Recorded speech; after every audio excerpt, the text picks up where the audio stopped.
Okay, next I want to set up the I'll start setting up the pinpoints for the torso. So if you remember back with the intro thing here that we did, what I can do, what was it? This part, right? The line here, I animated this line, okay, and then set that up as a pin. So anything that's moving that I feed into the simulation will follow that, right? If I set this up, I think it didn't take too long to simulate.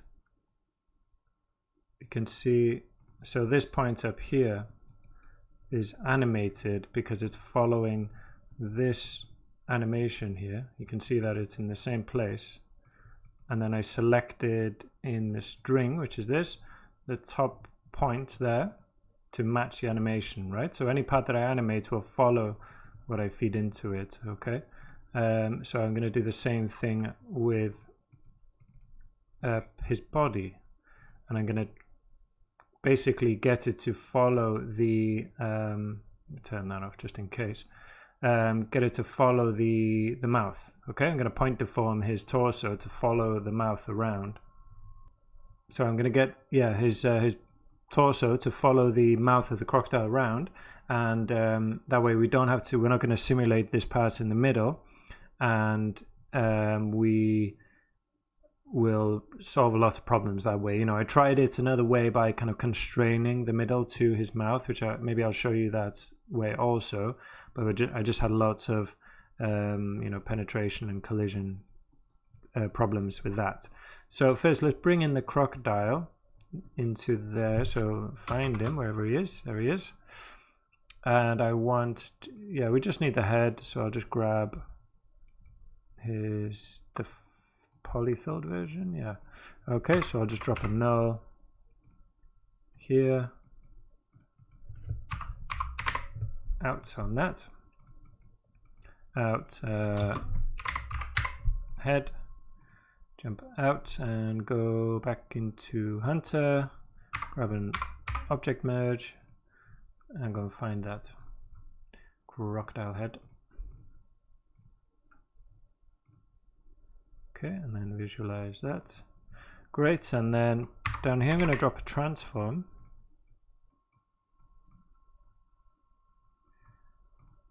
And let's visualize that. So we're simulating from frame 140. So let's go there. So from this point, I want just his torso to be animated, controlled by me.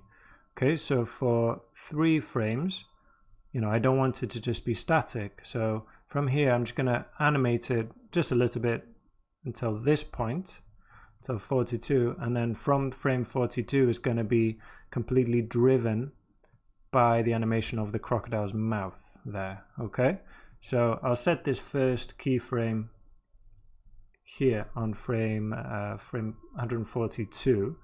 Okay, so let's come into our transform. Make sure our pivot is in the middle. So $CEX, $CEY, oops, in capitals. CEX, there we go, $CEY and $CEZ. We'll drop the pivot in the middle for me. Okay, and then so as I said, on frame 142, which is when the crocodile's mouth is closed, I'm gonna have him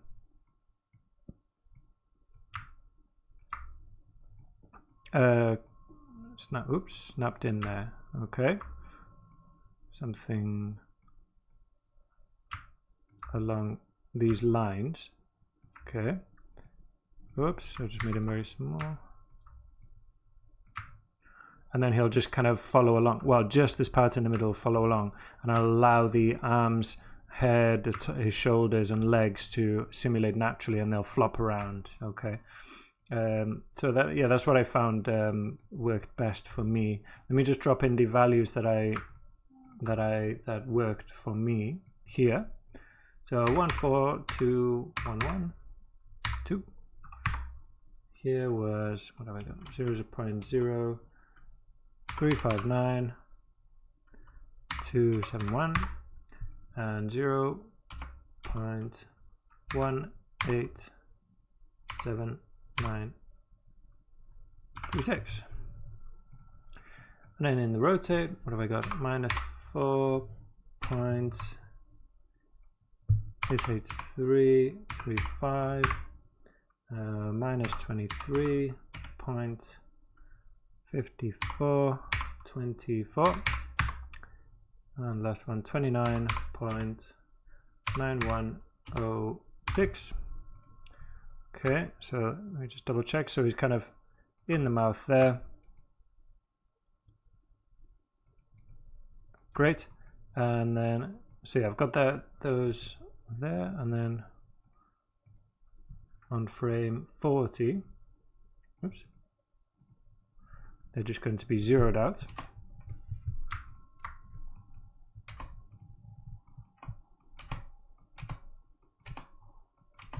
Okay.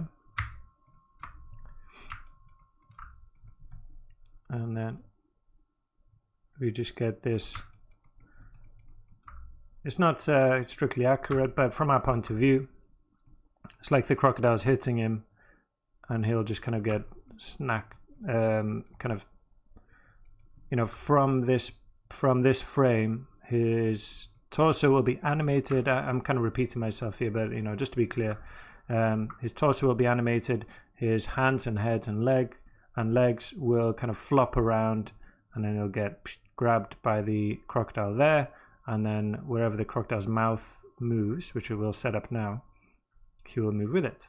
Okay, so yeah, I'm going to grab a portion of the crocodile's mouth that I want. So I'm going to come into here and make a selection. I'm going to do this with the brush. Make sure the visible geometry only, this eyeball thing, is turned on. Okay, and then just grab kind of portion here, like that. Delete them. Maybe a bit more towards the front, actually. I'll redo that. Control and click to get rid of them, and maybe add a couple at the front. Okay, so I want him to be more towards the front. Enter to make that, and then delete non-selected. So I've got that group. Then I use a pointer form, and we need, so pointer form will move this geometry according to this geometry, right? To this little bit of his mouth, right?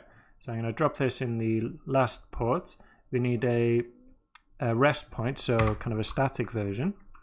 So I need a time shift on this, on the same thing at frame 142, which is when the crocodile bites down, this last keyframe here. Okay, and then friend into the first port, right? And when we go and find him, he's all the way down there for some reason. Doesn't look right. Let's see. Maybe I need to go back to the first frame.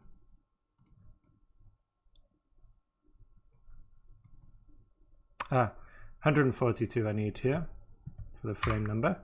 There we go. Cool. So you can see he's kind of being dragged around there by the crocodile. And then, so if we simulated it like this, then, you know, the first frame of the sim would be this, which is not what we want. So what I'm going to do is drop a switch here underneath and set this to $frame is more than 142, I think. Let's see how that works out. Yeah. Okay, so what you can see the dotted line there. So at frame 140, which is the beginning of our sim, he's going to be animated according to this. All right? He's going to go forward, and then at frame 142, he's going to jump over to this pointer form.